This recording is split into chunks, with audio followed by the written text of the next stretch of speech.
Assalamu alaikum students. This is Mumtaza Tabassum, teacher, Government Boys High School, Mandigam. Class 8th students, Ishparan chapter, Cell, the structural and functional unit of life. The atmas pura parts of the cell, yatmazan pura cell membrane and cytoplasm. Today we are going to discuss the largest part of the cell, that is the nucleus. Dapan yus nucleus asa यह आसान largest तो spherical ऑर्गेनिली use इस सेलन मज वुचान छ that means this nucleus it is present in all cells यह सारवेन सेलन मज वुचान कह तम आसान यमन मज न्यूक्लियस वुचान कहें अगर वो दपान युस एनिमल सेल आसान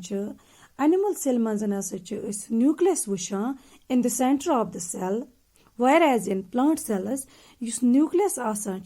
it lies on the periphery plant cellen manz is nucleus wuchan edges pattern because tikaz aman plant cellen manz asan bod bar ak nucleolus ak yem ye push asan aside kormut agar es wucho yus nucleus asan yas asan amut separate karna from the cytoplasm by a membrane called the nuclear membrane agar toy diagram manzan te wucho अच्छे membrane अक बनयत यत nuclear membrane वना use ये nuclear membrane यह सह membrane आसान use cytoplasm separate करान from nucleus use ये न्यूक्लियस आसान दपान सेल मज यम ते एक्टिविटीज गसान तम तमाम एक्टिविटीजन हसा यह कंट्रोल करान दैट मीन्स यम ते एक्टिविटीज सेल मज गसान तमामन एक्टिविटीजन कंट्रोल करान न्यूक्लियस अगर अस वुचो युस हसा वुचान कि यम सातन हसा कह बच जन्म निवान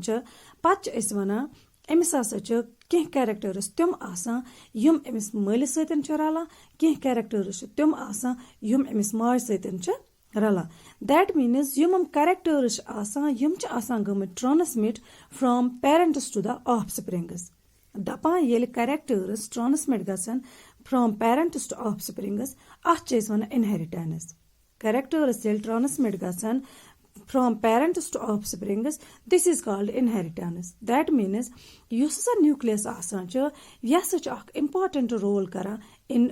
play in inheritance that means agar as characters transmit gasan from parents to offsprings yus nucleus asan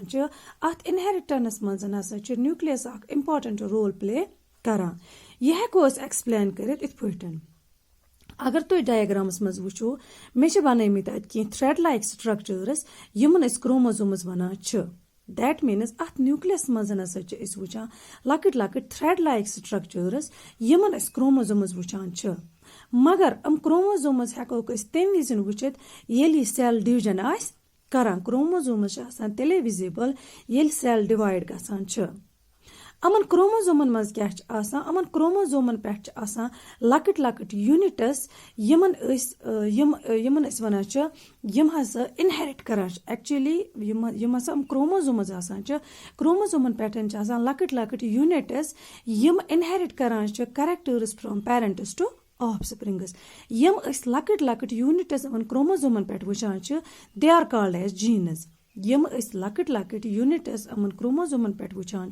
Yemen वन जीन्स दैट मीन्स एक्चुअली हसा यम जीन्स आसान यम हसा कैरेक्टर्स करान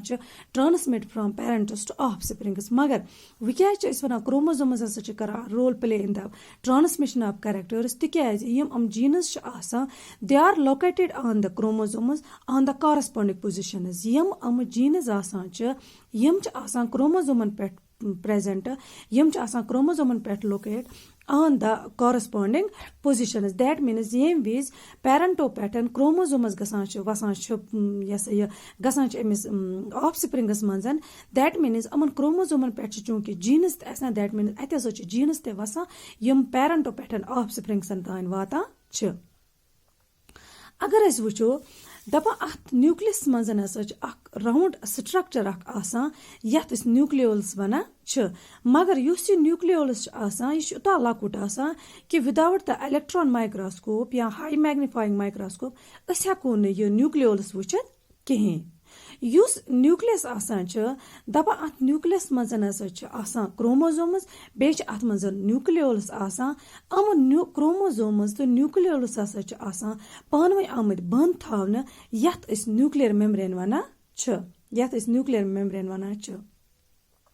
Yus ye nuclear membrane asan cha at nuclear membrane petan cha lakit pores asan yumo through exchange gasan cha materials between the nucleus and the cytoplasm. That means you see nuclear membrane asan cha at petan cha lakit pores asan yum karan cha help in the exchange of materials between the nucleus and the cytoplasm. Tapa magar me won godnate ke cells tim asan yuman maz this nucleus wucha cha yak mazan as example cha red blood cells yum sonis buldas mas present asan cha red blood cells aman red blood cellin mazan chun nucleus asan kihin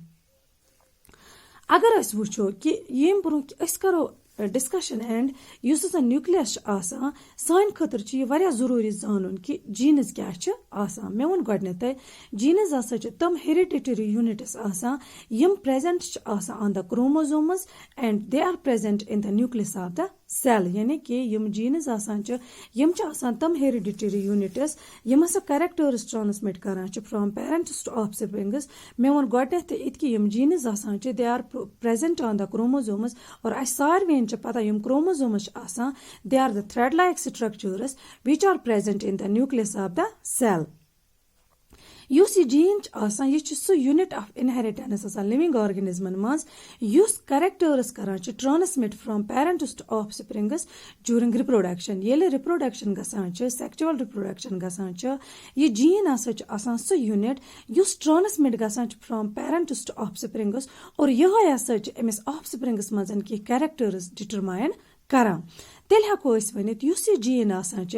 yasa ch kara control the transfer of hereditary characteristics from parents to offsprings yus gene ch asan yasa ch control kara hereditary characteristics yamasa parento pattern offsprings tan vata ch this means ki yam san parents asan ch they pass on some of their characteristics features to us through their genes. That means yam parents san parents asa ch ya yam parents asan ch yam asa ch panan ki characters karan ya yam asa ch panan ki characteristic features karan pass to their offsprings through these genes. Tel hako is vanit yus gene asan ch yus receive karan ch panyo parento pattern yasa ch responsible asan im khatar ki sani body manzan yum features develop gasan ch im khatar asa ch characteristic im khatar asa ch ak responsible role play karan. For example ashwana ki yamasa doimen labzan mans hako is vanit in other words it is the genes on the chromosomes which decide all sort of things about us. That means yasa ch asan doime labsan mans hako is vanit yasa ch gene asan yus chromosome pet present asan ch yus ye decide karan ch ki sain body manzan come features gasan develop. For example the color of our eyes, the look of our hair, the shape of our nose, our complexion, our appearance etc. Sari features kit pattern gasan develop sain body manzan it is all decided by the genes yum genes chromosome pet locate asan ch. For example if our father has brown eyes agar sanis malis brown eyes ch we may also have brown eyes asan ushta hekan brown asit tikyaze due to the gene brown eye color coming from him tikyaze yus sanis malis achan hund brown color ch yasa ch goma transmit to us with the help of genes. And or agar asa if our mother has curly hair san maj curly hair we may also inherit curly hair aste hako inherit karit curly hair through the gene coming from her tikyaze you see curly hair of gene ch yasa san maj mazan present or during reproduction we got it yasa go inherit asmazan. However magar yemas yemsatan is wuchan ch ki yemas a different combination of genes gasan ch from both the parents and that is father and mother it results in different characteristics in the offspring. Dapa magar yem ways donwayan hit characters offspring gasmazan transmit gasan ch em saitan kya ch gasan kam you see offspring asan ch coming baby asan ch ya you see bach asan ch emis mazan asa hekan gasit different characteristics MS मज गसन different तिकाज यम सातन characters वसान च they are both transmitted through genes from father and mother तिकाज Yama Vij genes वसान च यम च आसान दनवाइन हुंद contribution from father and mother that means यम एमएस offsprings मजन characteristics आसान गसन result आसान different characteristics यम एमएस offsprings मजन develop गसन च That means यस हसा न्यूक्लियस आसान च यस च सो इम्पॉर्टेंट ऑर्गेनली आसान यस हसा एमएस लिविंग ऑर्गेनिजम्स मजन कैरेक्टर्स ट्रांसमिट करन च फ्रॉम पेरेंट्स टू ऑफस्प्रिंग्स वो वुचो अस यस हसा फंक्शन आसान च फंक्शन क्या आसान यस ये nucleus it controls metabolic activities of the cell cell मजन यम ते मेटाबॉलिक एक्टिविटीज गसान च तम तमामन हुंद कंट्रोल आसान च कम सतन तमन तमामन कंट्रोल करा nucleus number second it helps in the